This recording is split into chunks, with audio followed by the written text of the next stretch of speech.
Olá, então, Bruno, Thalita, há quanto tempo?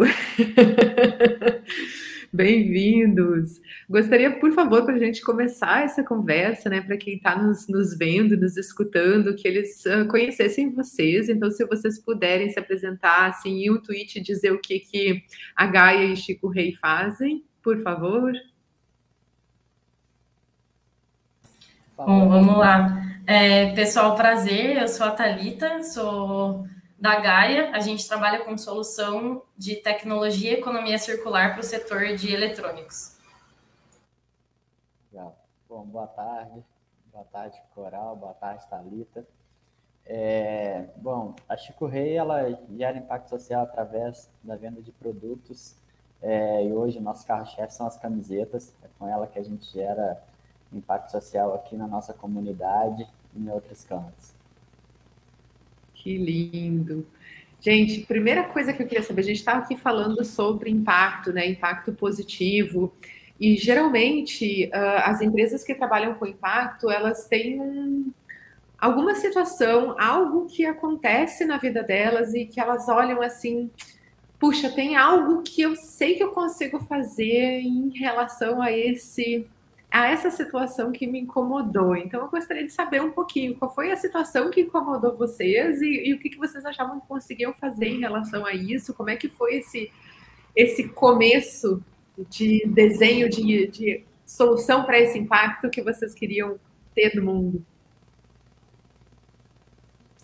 Bom, eu vou trazer uma jornada resumida aqui, né? Mas basicamente acho que um pouco da influência que eu tenho de trabalhar na área de sustentabilidade e resíduo. Então, hoje a Gaia atende demandas de logística reversa, trazendo canais de descarte e incentivo para o descarte responsável dos eletrônicos, né? Do lixo eletrônico. Eu não gosto muito de falar essa palavra lixo eletrônico, mas acho que o pessoal está familiarizado, é mais fácil de entender.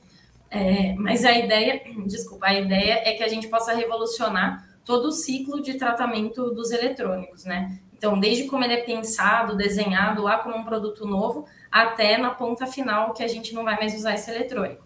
Então, essa vontade, né, de trabalhar nessa área de resíduos, materiais alternativos, ela veio um pouco desde criança ali com a influência dos meus avós, que eram empreendedores na área de reciclagem de polímero e papelão na década de 70. E aí eu cresci ouvindo que o lixo não era lixo, e eu lembro que de muito criança, assim, me incomodava muito quando eu via coisas inteiras, assim, indo para o lixo, embalagens, assim, pareciam que aquilo não era o lugar ir para o lixo, né? E isso me incomodava. Eu lembro que a gente participava de algumas brincadeiras lá no Sesc, que minha tia me levava, de construir brinquedos com lixo. Então, isso mexeu muito comigo quando criança, e quando eu fui escolher meu curso de engenharia de materiais e manufatura, que eu me formei, né? Já veio essa vontade de ir trabalhar nessa área, e acho que foi onde toda essa sementinha começou. E aí na universidade eu encontrei outras pessoas que hoje fazem parte do meu time, né, com essa mesma vontade de mudar esse status quo que a gente tem do desenho de produtos eletrônicos e do tratamento deles. Para mim, eu não sei encontrar a fagulha, mas eu acho que a merda tá para todo lado, né? A gente vive num país com extremo grau de desigualdade. Cada vez mais a gente piora essa relação de desigualdade. Numa sociedade capitalista que é exploradora, e eu faço parte dela, né? Eu também, tendo uma empresa, também sou parte dessa sociedade que explora. Então, a ideia é como reduzir essas distâncias, né? Como que eu posso falar de igualdade numa sociedade onde a discrepância entre diretores e o menor salário da empresa são absurdas, onde a gente vive num país que tem mais que 10% da nossa sociedade em situação de risco alimentar, né? Então, no nosso caso, que me pegou, eu também tenho uma relação com a infância. Minha mãe sempre teve confecção, então eu sempre gostei do cheiro da malha, especialmente. E quando eu fui começar a trabalhar com a Chico Rei, começar a buscar confecções para produzir para a gente, é um ambiente de exploração, e eu não estou falando nem aos casos extremos, né, que a gente tem cotidianamente casos de escravidão na indústria têxtil, mas ainda assim, no que é comum para a gente, eram pessoas que não tinham qualquer registro com a empresa, pessoas que trabalhavam em ambientes que ou eram com condições adversas, e aí meu primeiro desejo era mudar isso, mudar essa relação. Então, hoje a Chico Rei, a gente vende camiseta e a gente, desde o princípio, desde a chegada da malha até a entrega para o transportador, a gente cuida disso internamente, e com um time que é mais valorizado que no mercado, é um time que a gente tem maior cuidado com eles do que é comum do nosso mercado. E aí, vale rapidamente contando que a gente, além da nossa produção aqui em Liberdade, a gente tem um time que trabalha dentro de uma unidade prisional. A gente gosta de jogar luz para onde tem escuridão, e hoje a gente tem um time que a gente ensina, contrata eles são nossos funcionários, e quando em Liberdade eles são contratados no nosso time aqui fora. Então, é olhar para um ambiente onde a gente sabe que tem um grande problema, a gente ignora, a gente sabe, não é novidade nenhuma que numa penitenciária, por exemplo, a gente trabalha com superlotação, que a gente trabalha com comida estragada, que a gente trabalha com falta de água, falta de saneamento básico em diversos locais do nosso país, e a gente convive com isso normalmente, né? A gente aceita isso. Então, no nosso negócio, enquanto Chico Rei, a gente resolve não aceitar e alcançar até onde nossas mãos tateiam. Deixa eu retomar aqui duas coisas que vocês disseram que eu acho que vão na mesma direção. Os dois falaram sobre coisas das suas infâncias, seus momentos passados, né? E é justamente esse lugar onde se formam os nossos valores e as nossas crenças. Acredito eu que são esses valores e essas crenças que motivam vocês a querer fazer justamente esse diferente e querer se sentir incomodado com essa realidade em que nós vivemos e não ficar mais cego para isso que a gente sabe que existe, né? E daí, muito a partir das atuações de vocês e dessa decisão de fazer algo em relação a esses incômodos, como é que vocês enxergam o mundo a partir justamente dessas atuações e do legado que vocês vão deixar, e que se a gente conseguir, então, chamar mais pessoas para se incomodarem junto com a gente, no que quer que seja, naquilo que motiva os valores dela, que mundo é esse que vocês enxergam? Bom, eu vou adotando essa dinâmica de responder primeiro, que o Bruno já queria me deu a palavra primeiro ali, mas fica à vontade, Bruno, se quiser inverter. Então, vamos lá. Como acho que eu comentei um pouco, né? Tinha um incômodo quando criança, e quando criança a gente não tem todas as informações que tem quando vai ficando adulto. E aí me chocou muito, né? Quando eu estava na universidade, entender como é o ciclo de fabricação de muitos produtos hoje, né? Como tem muita coisa a ser melhorada, realmente, até nas condições de trabalho, na forma que a gente usa os materiais, na forma que a gente pensa, né?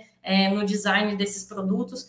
E hoje, quando a gente vê toda essa consequência do formato que a gente adotou, a gente está vendo aí o equivalente em peso aí para o pessoal, 5.000 Torre Eiffel em peso de lixo eletrônico que a gente já gera no mundo atualmente, são mais de 50 milhões de toneladas, né? O Brasil é o maior gerador da América Latina, a gente já gera mais de 2 milhões de toneladas por ano, e só aí cerca de 2 a 3% é reciclado corretamente no Brasil.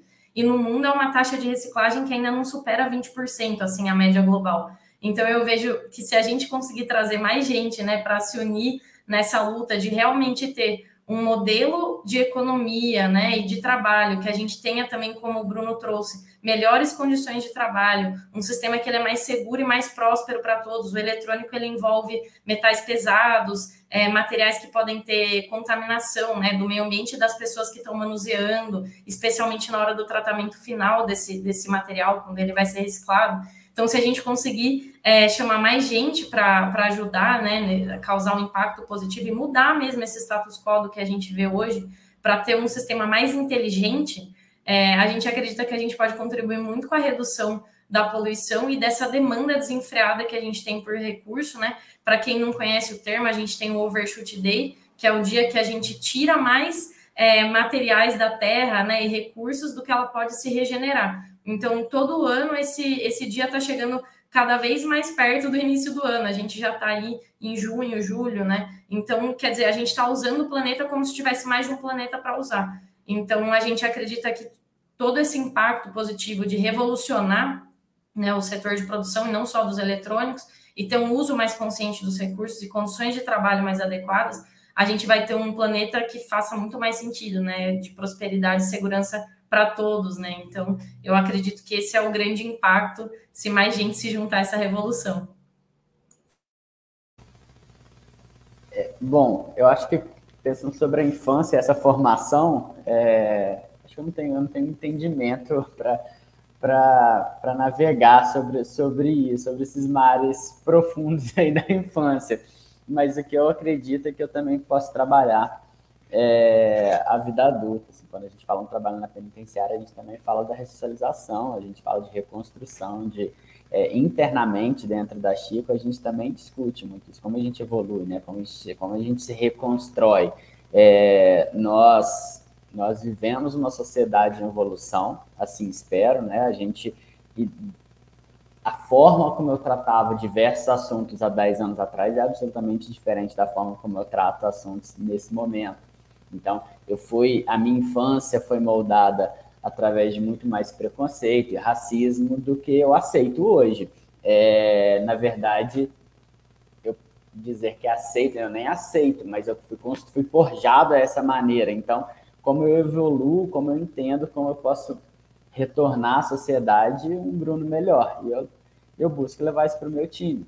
Né? Como que eu posso entender pessoas tão diferentes, buscando algo. Olha só, a riqueza do que a Thalita está falando, do que a luta dela, para mim é nova. Eu não entendo nada. Isso é lindo, né? Esses pouquinhos que a gente vai fazendo, porque de fato, né, a gente não vai conseguir mudar. E eu nem sabia que a gente está conseguindo tanto em junho, julho, o mundo antes do ano acabar.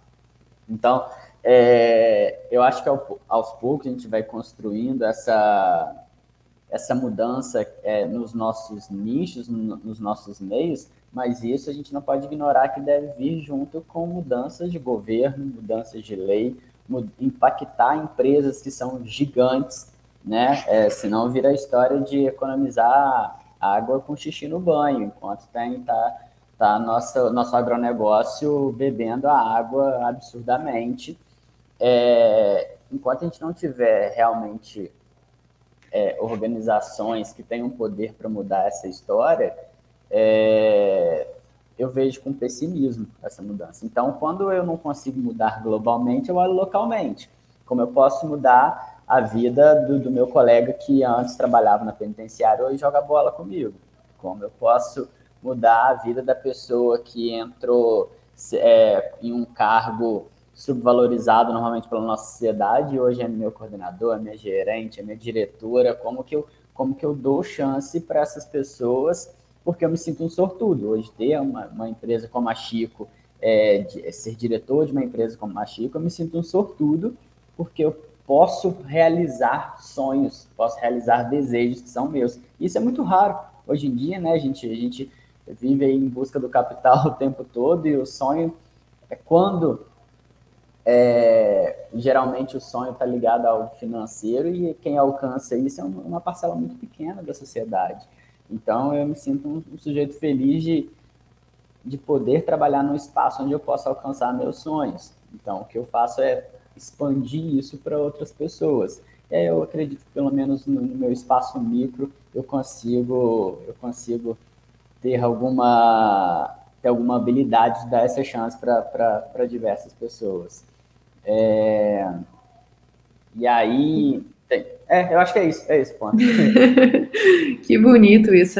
Quando a gente olha para a fala dos dois, né, a gente tem dois âmbitos de impacto que, ao fim e ao cabo, constroem o mundo como ele é, né, que é o impacto ambiental, que olha para o nosso ecossistema, que olha para a extração de matéria-prima, para, né, o que os nossos indígenas e o Ailton Krenak chamam, né, do primo rio, a avó montanha, né, então como é que a gente está consumindo efetivamente esses que a gente chama de recursos, né? E que, na verdade, são os nossos parentes não humanos que convivem conosco neste planeta maravilhoso chamado Terra. E, por outro lado, a gente tem a Chico Rei trabalhando todo esse aspecto social, coletivo da nossa espécie, do nosso entendimento como força coletiva nesse mesmo mundo, né? Então, dois âmbitos que constituem essa realidade que a gente vive e como é que com as nossas atuações individuais e coletivas e em times, a gente consegue construir pouco a pouco uma nova realidade para todos nós, né? E eu vejo muito também na fala de vocês, a Thalita falou 2 vezes até a questão do mudar o status quo, né? E como isso, e você falou também, Bruno, na gente mudar governos, isso é muito importante, mudar a lei. E, sobretudo, a gente precisa mudar, em primeiro lugar, o que são os nossos valores. Quais são as nossas crenças? O que nos motiva? Então, que sonhos são esses que a gente está perseguindo, né? Então, é um sonho a ver com o capital. O Davi Yanomami fala muito sobre os sonhos e como os brancos, nós, não sabemos sonhar, porque a única coisa que a gente faz é sonhar com a gente mesmo, né? Então, enquanto a gente não conseguir sonhar com o outro, e esse outro não precisa necessariamente ser um ser humano, a gente não vai conseguir extrapolar as nossas fronteiras, né? Imaginar esse novo mundo, sonhar esse novo mundo que a gente pode todos juntos criarmos. Para a gente fazer talvez um encaminhamento, assim, que eu não quero que a gente deixe de mandar uma mensagem para quem está nos escutando, então eu queria que vocês falassem que mensagem vocês gostariam de deixar, né, como empreendedores de impacto, para quem tem interesse nesse assunto, tanto faz se for uma pessoa que tem interesse, ou uma pequena, uma média, ou grande empresa que tem interesse nesse assunto, se vocês têm uma mensagem que vocês gostariam de deixar. Acho que a Coral colocou um ponto muito importante, né? E que é um pouco do que o Bruno trouxe também. Para a gente mudar o global, tem que ser pequenininho, né? Eu começo pensando quais são os meus valores, né? E aí eu começo a pensar em quem está do meu lado e assim a gente vai expandindo essa rede de pessoas lutando, né, por algo maior. Então, eu acredito muito que essa questão da gente ter uma vida, às vezes, muito agitada, né? A gente para pouco para olhar dentro de si e entender se os nossos hábitos, se as coisas que a gente acredita faz mesmo sentido para a gente ou é algo que já está meio incorporado ali do sistema, daquilo que a gente vive nessa vida meio frenética sem se questionar. E isso é muito importante, porque quando a gente começa a se organizar internamente, a gente começa a olhar em volta e tentar fazer escolhas melhores, né? Então, como a Coral colocou aqui essa questão, né, do impacto social e também do impacto em relação à sustentabilidade, na verdade, uma coisa puxa a outra, né? Quando a gente vê essa lógica de produção que a gente estabeleceu, de tentar extrair o máximo de valor de tudo, e aí não pensar direito como a gente está desenhando os produtos, como está essa cadeia de pessoas envolvidas no trabalho, se elas estão seguras, depois esse produto, a hora que é descartado rapidamente, vira um resíduo e muitas vezes é meio que desovado mesmo, que não tem outra palavra, em países mais pobres. Isso é muito triste, porque gera um impacto social muito grande. Tem vários documentários aí, se o pessoal procurar nessa linha, né, que mostra esse impacto social das pessoas vivendo no meio do lixo, ali às vezes incineram, então traz problema de saúde para as pessoas. Então a gente tem que entender que uma coisa está interligada na outra, né? E olhar para marcas aí como a Chico Rei, que eu já admirava muito, é muito legal que aqui na Orgânica você vai trombando com os empreendedores que você já conhecia, admirando assim de fora, e você conhece eles, né? Então, quando você olha, né, para essas marcas que estão se preocupando com a linha de produção, como que elas estão pensando no produto, tudo isso vai gerando um impacto muito maior do que a gente pode imaginar. Então, na medida do que a gente tiver condição, né, que às vezes nem sempre é tão fácil ter esse poder de escolha, às vezes tem preço, tem coisas envolvidas que não é tão simples, mas na medida que a gente puder avaliar nossos hábitos, né, fazer melhores escolhas, entender como essas empresas estão oferecendo produtos para a gente e comprando um pouco do mundo que a gente quer ver, eu acredito que isso tem um impacto para puxar as empresas a repensarem muitas coisas que vão trazendo assim um impacto em cadeia muito grande. Eu acredito que isso é a mensagem assim que eu acredito, que é o que eu tenho internalizado assim. Vocês dois falam muito bonito, parabéns. Eu esqueci, o que é a sua pergunta mesmo, Coral? O que eu tenho que falar mesmo? Não é nem uma pergunta, querida. Qual é a mensagem que você gostaria de deixar para quem tem interesse nesse assunto de empreender com impacto, né? Tá, deixa eu tentar linkar alguma coisa sobre coragem. Eu acho que coragem, quando a gente olha para coragem, a gente fala sobre superar algum medo, né? E medo é algo muito particular. Então, a Thalita tem um medo, a Coral tem outro, o Bruno tem outro. Cada um lida com seus medos com a coragem que lhe cabe. Eu acho que começar um negócio hoje na nossa sociedade, você precisa de fato superar alguns medos para pensar no coletivo. Se você imagina um negócio e não imagina no coletivo, pô, eu te acho um idiota, eu acho que você nem deve começar um negócio seu, eu acho que você nem deve começar a empreender. Sabe, a sociedade não precisa mais de bilionários, de milionários, a sociedade precisa de gente que está interessada no outro. Então, se você tá começando um negócio, pô, pensa como você muda a sua sociedade, a sua comunidade, a sua rua. Não precisa necessariamente com grana, sabe? Precisa de gente pensante, de gente ativa, de gente que doa algum tempo do seu dia para melhorar o dia do outro. Vou dar um exemplo para não ficar só no mundo das ideias. Daqui a 10 minutos eu tenho um papo com a turma da minha rua porque a gente quer deixá-la mais bonita.